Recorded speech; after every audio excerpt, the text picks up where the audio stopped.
Hello, everyone. Good afternoon, good morning, good evening, depending on where you're joining from. Thanks so much for being here, and I'm really glad today that you chose your time. You decided to choose to spend your time to learn and be curious about these sort of things. And that already says a little bit about what type of person you are. You're someone that's curious, thoughtful, probably a little restless about the way things are. Because today we're going to be here talking about public policy, community projects, and personal growth. Now, I know all of those can sound intimidating or abstract, but I want to ground everything in real life. So there's not going to be any jargon. It's not going to be like an expert sort of talking. It's going to be more just generally what we need to know about the world of policy. So by the end of this session, my hope is that public policy will feel like something a little less distant for you.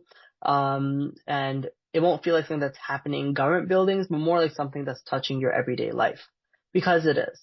And I also want you to see that building community projects is not about being perfect or having a massive platform. It's about noticing problems and actually caring enough to act on those problems. It's going to be about the three main ideas. But first, before I start, who am I? Who's this person coming here and talking to you? So my name is Adil Mukhi. I am the founder and executive director of Dr. Interested.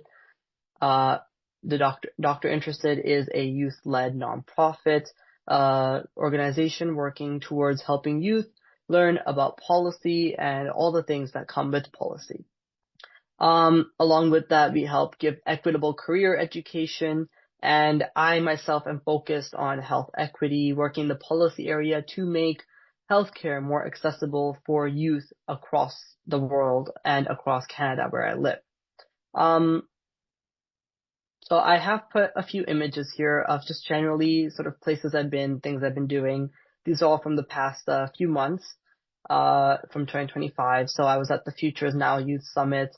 And that was really an area where it was a bunch of youth with a bunch of really big passions, really big ideas, things that they were already working on or working towards. And they all had gotten started and they all had their community projects. And being in that space, I got to learn about a lot of their stories and a lot of the things that are also like pushing them to lead and to do what they're doing. I also have images from my time at Toronto Climate Week and from one of Dr. Interested's culture and psychology conferences. And really, it's all there just to show that a lot of the work that you might end up doing in policy, in community projects, is going to be based on a big community. It's never going to be you alone. It's going to be you with so many, either it's going to be like one or two mentors, but usually it's going to be a big community of people that are really pushing you, really helping you do what you want to be able to do. Now, what matters most is that none of this started with a title. It wasn't that I was just like started Dr. Interested with executive director or whatever. It started out of frustration. It was that I saw that so many people didn't have access to career education, and I decided that I'm going to do something about it. And I've been lucky to sit at policy tables, advisory councils, national consultations, but at the same time, I've also been ignored, underestimated, or told to wait my turn, told to grow up. And so, really, this is the fact that I've noticed so many students that are interested in medicine and health, but felt locked out. And they didn't see themselves reflected in the education they were getting. They didn't know where to begin. And so I started small. I had just one conversation with a mentor that turned into one event, and it turned into one idea at a time. And the reason I'm here is to share, and the reason I'm sharing this is to break a myth. The fact that impact starts after you're older or more qualified or officially invited. You don't need those. In reality, systems change because people show up before they're ready. So, what is public policy? I mean, you've heard me say it a few times by now, but do you really know what it is? So, public policy shapes everyday life. Like, it isn't just government buildings making abstract small decisions like taxes and like smaller adjustments in finances. It's also your schools, your transportation, your healthcare. It's everything. And all of this is based on policy. The policies shape your experience at school. They shape the curriculum you're learning. They shape how your career education is developed. They also shape mental health supports. They shape how buses run. They shape how healthcare is run and what resources exist for youth. And you're already living inside a policy whether or not you realize it. And a common misconception I've seen is that policy only belongs to politicians. That is absolutely not true. Policy usually starts with a problem, something that isn't working, something where people are affected. Those people speak up, sometimes through stories, sometimes through data, often through both. Then the research gets involved, lived experience gets validated, decision makers debate options, opinions, and a policy is created or changed. Depending on where you live, policy works differently, but all of it is based on the same central idea of having laws impact daily life, often for the better.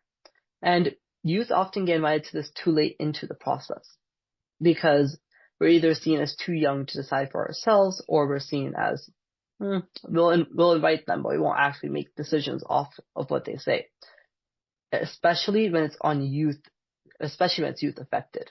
If you see education curriculums, if you see the way schools are, the way the schools are run, really, you will see that no youth was really consulted when these decisions were made, and very rarely do they work out for the benefit of youth. So, one of the most powerful things that you could have is lived experience. If you've gone through something, you understand it in a way that no report ever can. And that's not really a weakness, that's an expertise. Youth influence policy in many, many ways. Through advisory councils, through consultations, through campaigns, through storytelling, through research, sometimes just asking a question that no one else is asking. And here's the important part. You don't need permission to care. You don't need a title to speak. Systems often rely on young people believing they're unqualified. So once you stop believing that, things will shift. I've seen policies change because a young person told their story at the right moment. Not perfectly, just honestly.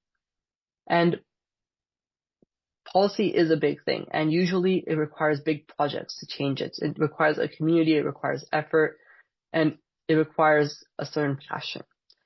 And one of the easiest ways I've seen policy change is through community projects.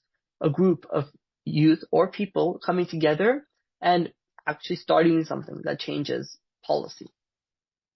Now, most community projects aren't starting with that ambition. They aren't made to check off some box. They start with some annoyance, with something that feels unfair, something that feels broken or invisible. And the biggest mistake is people rushing to rushing to solutions. The real work starts with listening to the people affected, to what already exists, to what has failed before. And strong projects are built with community. And they're built for communities, they're built by communities, not for them. And that mindset changes everything. It changes how you design programs, how you lead teams, how you define success. What makes projects last is not the passion alone, it's a clarity, it's a mission, or a set of shared values that makes a team feel trusted, or partnerships that prevent burnout. And a plan for sustainability so the work outlives the founder. The impact is a marathon. It's not some viral moment. It's not like this one-time thing. It's something you want to keep going, keep impacting youth, or whoever it is you're working for. Now, I was told to also talk about skills, careers, and personal growth. And at the start, I didn't really see how I would fit this in here, but really it connects in really well. Because when you start working on your community project or on policy, you start building skills without realizing it. When I started Dr. Interested, I did not have leadership skills that were like amazing. I had some communication. I did not do project management, other than school projects, which weren't really that hard to manage. But once I started it, I kind of just built those skills without realizing it. And that same thing happens to so many people I've talked with.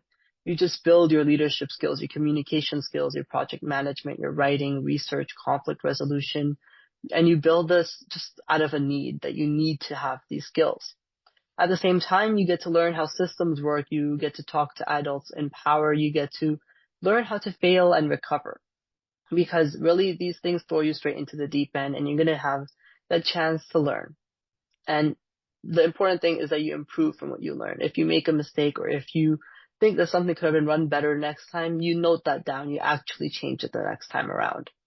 And these skills transfer everywhere because advocacy work opens doors, not because it's looking good on a resume, but because it teaches you how to think. I I'm gonna give a personal story here. I was horrible, utterly horrible at graphic design. Right now, you can probably tell from my slideshow, it's still not any good. I mean, I put some effort into the first few slides, but then I kind of just put some text on there and called it a day. My graphic design is not the best, but I somehow managed to build those skills up just running Doctor Interested because I had made a few social media posts because I saw others making social media posts and learned from them.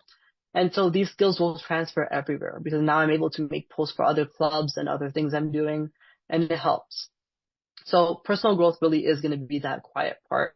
You're going to learn how to, you're going to learn how to learn. You're going to learn how to learn from your mistakes, from others, from what you're doing. And most importantly, I think the biggest lesson you'll learn is learning to ask for help. Learning that having impact without well-being isn't success. You shouldn't burn out just because you're working really hard for something. Now, I know I've kind of gone over a few things. And so I think I'm going to end this off by saying, how do you start?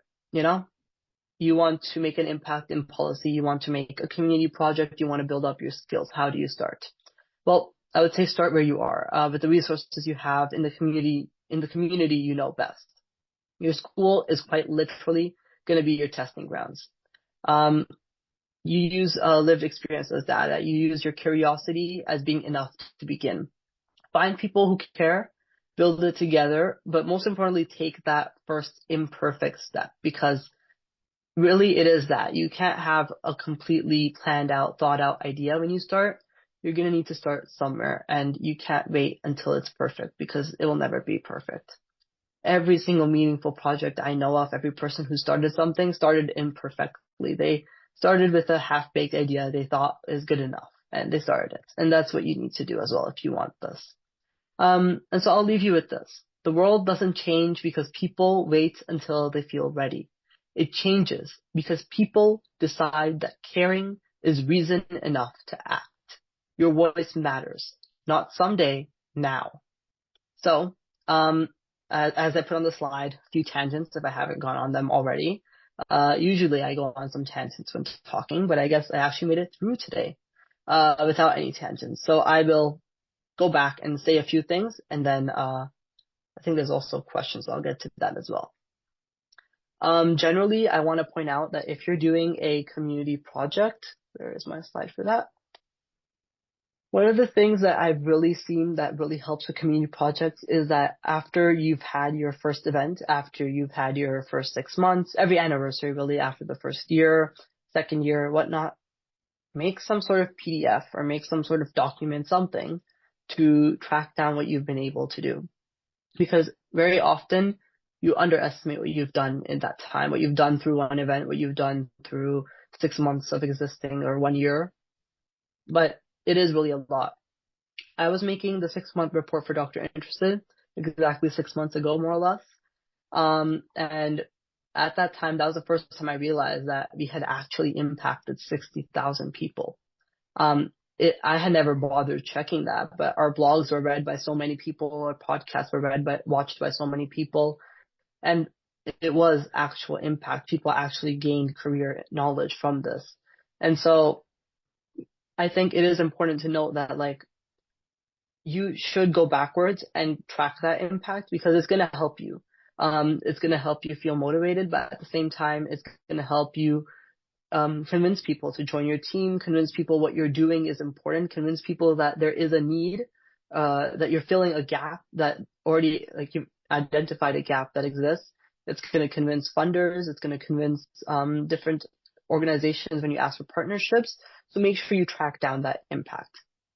I have a few other resources I can share if you guys are interested in building community projects, but I will get to the question first and then talk about anything else if I need to. What made you first realize you wanted to work in public policy and youth advocacy?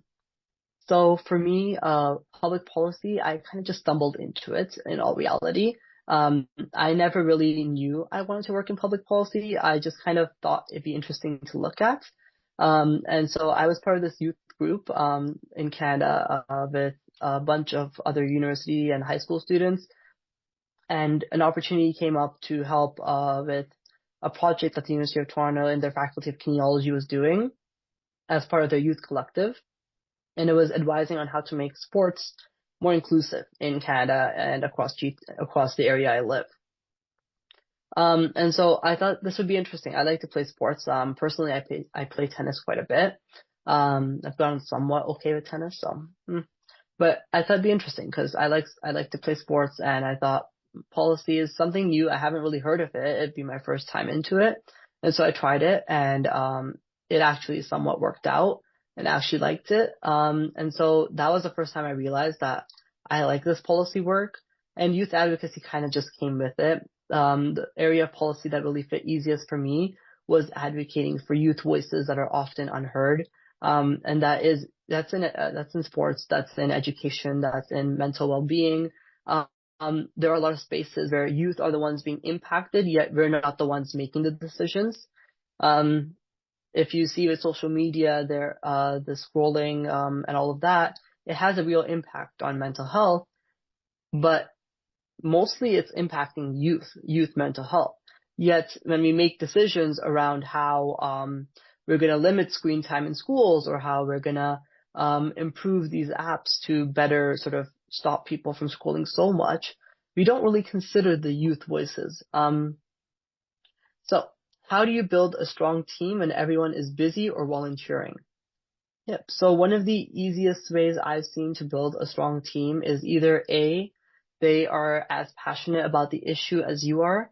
And so they also want to be able to make a difference in career education in that sort of development. With Doctor Interested specifically, a lot of our, not sure what I searched up there. /Lander.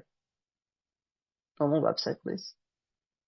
Oh, sorry about that. I am using the wrong domain. There we go. With Doctor Interested, a lot of our senior sort of directors are all really interested in helping with career education. No matter what field they're in, they're all really interested in doing that. And so it was really easy to convince them to help. And a lot of the coordinators we have working in these departments are people that are either interested in helping youth, or because we've kind of built that community with them. We have online meetings, which I think help. But with the directors and as many people as we can get in a local area, since we're international, it's not as easy to have local meetings, but we try to have as many as we can. We try to run local events in person every now and then so that we can build that sort of community as well. What's one mistake you made early that taught you the most? One mistake that I made really early was kind of trying to do everything myself. I always used to be that sort of person that would just put my head down and get the work done. And when it came to Doctor Interested, I kind of tried to do the same.